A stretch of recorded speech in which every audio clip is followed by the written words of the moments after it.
Bismillahirrahmanirrahim. Assalamu alaikum. Welcome to the online series of Superior College Miyawali. I hope all of you will be fine, and today we are going to discuss next our topic, and the name of topic is the phylum Echinodermata and phylum Hemichordata. In this lecture we will cover the two phylums as the name I have told you, and firstly we will have to overlook on some overview about them, and then we will discuss the detail of each of the points. So without wasting our time, let's start our lecture. अच्छा जी, तो ये हमारा बेटा lecture होगा इकानोडर्म्स के हवाले से, और फिर उसके बाद ये होगा हेमिकॉर्डेट्स के हवाले से। लेकिन पहले हम थोड़ा सा ना, ये आप बुक पर देख सकते हैं, इस तरह का पैराग्राफ आपके पास है 3 कैटेगरीज़ में, ये आप देख सकते हैं। जनरल कैरेक्टरिस्टिक्स, दरमियान में एवोल्यूशन एडेप्टेशन भी साथ ही उन्होंने लिखी है, और नीचे इंपॉर्टेंस है जो हम पढ़ेंगे इंशाल्लाह। अच्छा, मकसद ये था पहले आपको ज़रा डायग्राम्स दिखा दूँ कि ये हमारे पास जो है ना डिफरेंट, जैसे ये ब्रिटल स्टार हो गया, जैसे ये सी क्यूकम्बर है, पूरी बॉडी पर ये आपको कांटे कांटे की तरह का स्ट्रक्चर नज़र आ रहा है। ये सी अर्चिन है, और ये जो है ना इसमें सी अर्चिन जो है ग्लोबुलर शेप में बंद है, और ये बिल्कुल खुला हुआ है। और ये केक अर्चिन है, और ये सी स्टार है, और ये आप इसकी बॉडी को देख सकते हैं, पूरी सी स्टार की जो बॉडी है। तो ये बेटा इसका जो सिस्टम है ना, वाटर वेस्कुलर सिस्टम इसको हम बोलते हैं। इसमें सेंटर में ना रिंग कैनाल जो आपको नज़र आ रही है, साथ में हर एक आर्म में ना ये इस तरह से मतलब फैली हुई है, 5 आर्म्स बनी हुई हैं, और ये इस तरह का आपको एक स्ट्रक्चर नज़र आ रहा है जिसको हम ट्यूब फीट कह रहे हैं ये बेसिकली। और ये एम्प्यूला है, इससे पानी भर जाता है और ये पूरी की पूरी बॉडी स्वेल कर जाती है। ये थोड़ा सा ज़मीन से ऊपर की तरफ उठेगा, फिर पूरे प्रेशर से वो वाटर सर्कुलेट करने के बाद बाहर निकलता है, तो ये एक झटके के साथ थोड़ा सा आगे जाता है, जिसको हम जेट प्रोपल्शन मोशन बोलते हैं। इसी की हम डिटेल हम सारी अभी डिस्कस करेंगे। ये दूसरा है जी हमारे पास हेमिकॉर्डेट्स, ये आपको नीचे नज़र आ रहा होगा, कॉर्न बॉम्ब साथ में लिखा हुआ है, और ये इसकी बॉडी है। बॉडी में थोड़ा समझा दूँ ताकि जब मैं आपको पढ़ाऊँगी तो आपको डिटेल समझ आएगी।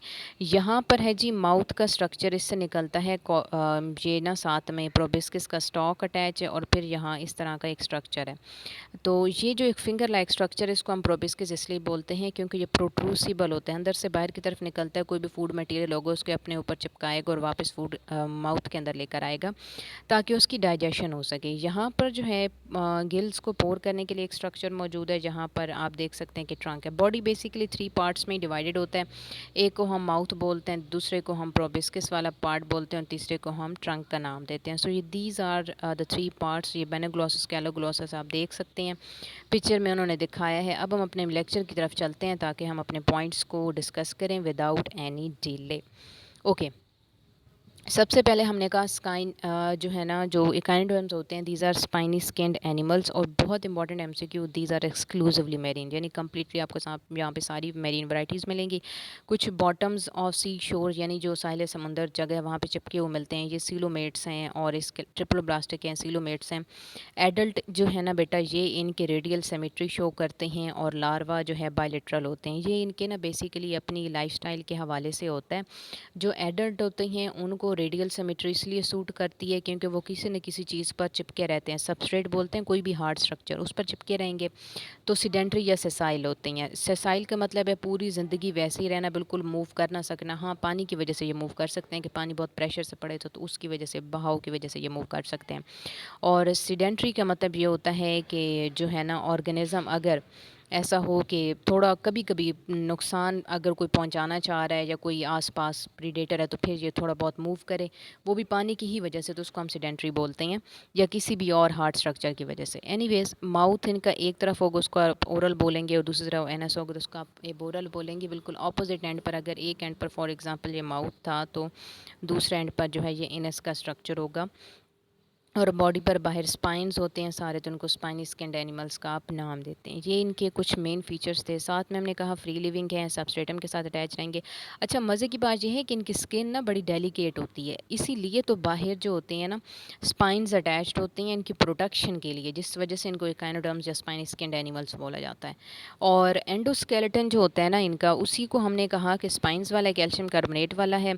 सेंट्रल डिस्क मौजूद होती है जिससे आर्म्स रेडिएट होती हैं, हमने अभी देखा सी स्टार में जिसमें सीलोम एक कैनाल है और इसके अलावा वाटर वेस्कुलर सिस्टम भी वहाँ पे मौजूद था।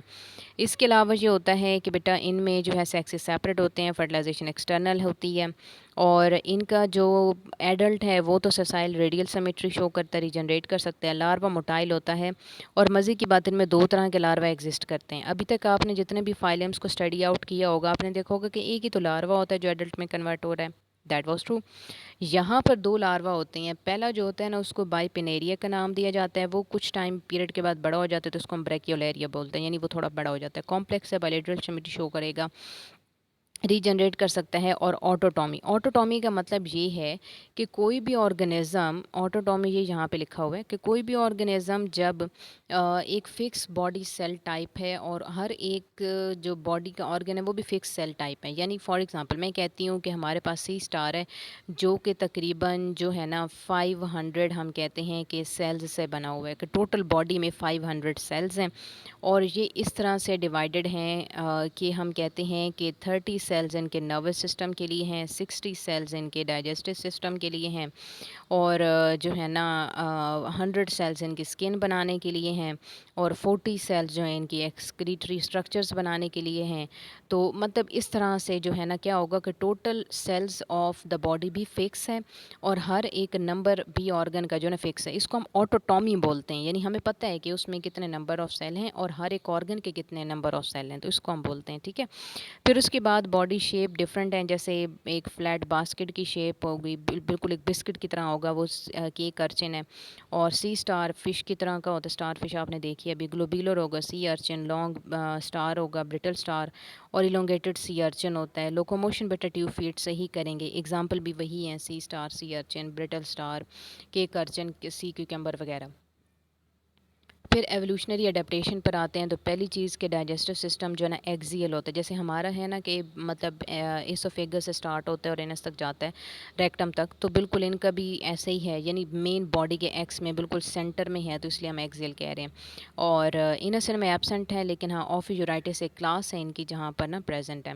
और इसके अलावा हम रेस्पिरेशन में डर्मल ब्रैंकाई, डर्मल ब्रैंकाई ये है कि फॉर एग्जांपल अगर ये बॉडी वॉल है तो उसकी जो स्किन है ना उसको डर्मिस बोलते हैं।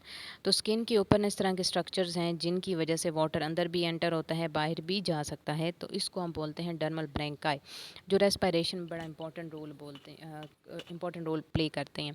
और ट्यूब फीट का जो स्ट्रक्चर है वो सारे जो पूरी बॉडी में लेंगे तो उसको हम रेस्पिरेटरी ट्री बोलेंगे, क्योंकि वो ऐसे ही अपेयरेंस देता है। सी क्यूकम्बर, सी अर्चिन में ये चीज़ें आपको वाज़ह तौर पर नज़र आती हैं। एक्सक्रीशन के लिए कोई ऑर्गन नहीं है, ट्रांसपोर्ट सिस्टम रिड्यूस है, तो वही blood vascular system, basically blood तो नहीं होता इनमें, मतलब वाटर का जो सिस्टम है वो क्योंकि क्लोज्ड वेन्स में मूव कर रहा है तो उसको हम ब्लड वेस्कुलर सिस्टम कहते हैं, जो ज़रा रिड्यूस्ड है। नर्वस सिस्टम सर्कुमोरल है, सर्कुमोरल का मतलब है कि सर्कल की फॉर्म है, इस तरह से रिंग की तरह का स्ट्रक्चर और बॉडी में मूव करता है। इनमें रेडियल कैनाल्स भी हैं, कॉर्ड्स भी हैं, लेकिन कोई ब्रेन नहीं है वेल डेवलप्ड, मतलब इनमें इतना कोई जो है ना वेल डेवलप्ड आपको ब्रेन दिमाग नज़र नहीं आता। और इकोनॉमिक इम्पॉर्टेंस इनकी ये है कि सोर्स ऑफ फूड के तौर पे यूज़ की जाती हैं कुछ स्पीशीज़। इनका स्केलेटन ड्राई करके एज अ फर्टिलाइज़र यूज़ किया जाता है, क्योंकि कैल्शियम कार्बोनेट का बना होता है, तो कैल्शियम और नाइट्रोजन और ये मतलब सोडियम वगैरह इनमें ना रिच क्वांटिटी में होती हैं। स्टार फिश बड़ी इंपॉर्टेंट है क्योंकि इसको मॉडल ऑर्गेनिज्म भी कंसिडर किया जाता है और लैब्स में पढ़ा जाता है इसको, क्योंकि ना ये स्कैवेंजर के तौर पे काम करती है। ये डेड ऑर्गेनिक मैटर जो होता है सी का वहाँ मतलब रहती है और आसपास की जो गंदगी होती है उसको फीड करती रहती है, तो इसलिए स्कैवेंजर के तौर पे काम करता है। सी वाटर को फिल्टर करता है, क्लीन करता है। इसके अलावा ऑयस्टर बेड को नुकसान पहुँचाता है। ऑयस्टर जो होती हैं सीप, उनको खा जाता है ना असल में, उनके स्केलेटन को डिस्ट्रॉय करके उसका जो अंदर का एक ऑर्गेनिज्म है उसको खा जाएगा, तो बाहर सिर्फ एक शेल ही रह जाता है उसका, तो इसलिए जो है ना ये उसके लिए नुकसानदेह है। इसके अलावा सी अर्चिन जो होते हैं वो पॉइजनस हैं, ये डंग मारेंगे तो उससे नुकसान हो सकता है। अच्छा, ये जो है ना इनकी फ़्लो शीट है, ये क्वेश्चन है कि ये क्यों क्लोज रिलेटिव हैं कॉर्डेट्स के। येलो बॉक्स में 3 रीजंस लिखे हुए हैं और वैसे मैंने स्टार्टिंग में बता भी दिए हैं, लेकिन अगेन अभी हम at the end of lecture दोबारा देख लेंगे। दैट वाज अबाउट इकोनोडम्स और अब हम आगे शुरू करने वाले हैं जी हेमिकॉर्डेट्स। हेमिकॉर्डेट्स, हाफ कॉर्डेट्स इनको बोलते हैं। ये क्लोजली रिलेटेड होते हैं कैनोडर्म्स और कॉर्डेट्स से अपने कैरेक्टरिस्टिक्स की वजह से, और इनको कार्नवॉर्म्स भी कहा जाता है। और इनको जो है ना प्रोटोकॉर्डेट्स यानी कॉर्डेट्स से पहले वाला भी कहा जाता है। ब्लेनोग्लॉसस, कैलोग्लॉसस इसके एग्जांपल्स हैं। और अगर हम बात करते हैं इनकी जो है ना हैबिटाट की, तो सॉलिटरी हैं यानी अकेले रहते हैं, सिंगल ऑर्गेनिज्म रहेगा, नेकेड हैं, कोई बाहर कवरिंग नहीं है बॉडी के, स्लो मूविंग हैं या सीडेंट्री हैं। और बॉडी इनकी सॉफ्ट होती है, अनसेगमेंटेड है, बिल्कुल वॉर्म की तरह की। 3 रीजन है, हेड है, प्रोबिस्किस है और ट्रंक है, जो हमने अभी देखा था। सिमेट्री ट्रिपल ब्लास्टिक है, बायलेटरल है और ट्रू सिलोमेट्स हैं। सेक्सेस सेपरेट हैं और कुछ में यूनाइटेड भी होते हैं। फर्टिलाइजेशन एक्सटर्नल है, लार्वा फ्री स्विमिंग स्टेज को शो करता है। इसके बाद हम बात करते हैं कि एवोल्यूशनरी अडेप्टेशन देखें तो डाइजेशन इनकी कॉम्प्लेक्स होती है। रेस्पिरेशन के लिए गिल्स वाली जगह पर फेरिंग्स हैं, जहाँ पर स्मॉल जो है ना होल्स मौजूद होते हैं। सर्कुलेटरी सिस्टम की अगर हम बात करें तो डॉर्सल हर्ट मौजूद है और 2 लॉन्गिट्यूडिनल वेसल्स होते हैं, जिनमें डॉर्सल, वेंट्रल और लेटरल भी हैं। यानी ये डॉर्सल हो गई, ये वेंट्रल हो गई, और जहाँ पे जो है लेटरल, इन दोनों को कनेक्शन करती हैं। Diffuse nervous system epidermis flex की फॉर्म में, यानी ऊपर ऊपर ही सारे न्यूरॉन्स होंगे ताकि सेंसरी रिसेप्शन हो सके। नर्व फाइबर्स भी हैं। ब्लड इनका कलरलेस है और विदाउट कॉर्पसल यानी सेल्स है। बेसिकली ब्लड इनमें होता ही नहीं है, ये बस वैसे ही आपने याद रखना है कि इन वर्टिब्रेट्स में ब्लड नहीं होता। लेकिन हाँ, बॉडी का फ्लूइड क्योंकि इन वेन्स के अंदर मूव करता रहता है, तो उसी को हम जस्ट एक मैंने आपको पहले भी समझाया था कि तशबीह देते हैं, यानी एक सिमिलैरिटी के तौर पे हम इनको ऐसा कंसिडर करते हैं। यहाँ पर हमारा लेक्चर ख़त्म होता है, लेकिन हम ये थोड़ा सा येलो बॉक्स के पॉइंट्स को थोड़ा समझ लेते हैं। हमने अभी कहा है कि इकानोडर्म्स के बाद आए थे हेमिकॉर्डेट्स और उसके बाद आए थे कॉर्डेट्स। इनके आपस में कैरेक्टरिस्टिक्स मिलते हैं। नंबर 1, एक तो इनका मेसोडर्मल स्केलेटन है, यानी बाहर तो कवरिंग आ जाती है ना, ठीक है, हार्ड सी कवरिंग, और अंदर जो है सारे डाइजेस्टिव ऑर्गन होंगे। दरमियान में स्केलेटन का स्ट्रक्चर है, तो इसलिए ये मेसोडर्मल स्केलेटन हो गया। ये सारे ड्यूटेरोस्टोमस लाइन से बिलोंग करते हैं, इनका पैटर्न ऑफ डेवलपमेंट वैसा ही होता है, तो इसलिए जो है ना इन तीनों में कैरेक्टरिस्टिक्स पाए जाते हैं। फर्दर कौन से कैरेक्टरिस्टिक्स पाए जाते हैं ये हम कॉर्डेट्स में ही देखेंगे, क्योंकि ये इसके लेक्चर का पार्ट नहीं है, वो वहीं पर हमने पढ़ने हैं। तो ये हमारा जी लेक्चर था स्पाइनी स्किन्ड एनिमल्स और अकॉर्न बॉम्ब्स पर। और आपको अगर कोई क्वेश्चन वगैरह करना हो तो आप कमेंट सेक्शन में ज़रूर पूछ लीजिएगा। Till the next lecture, wish you good luck, stay tuned to the channel.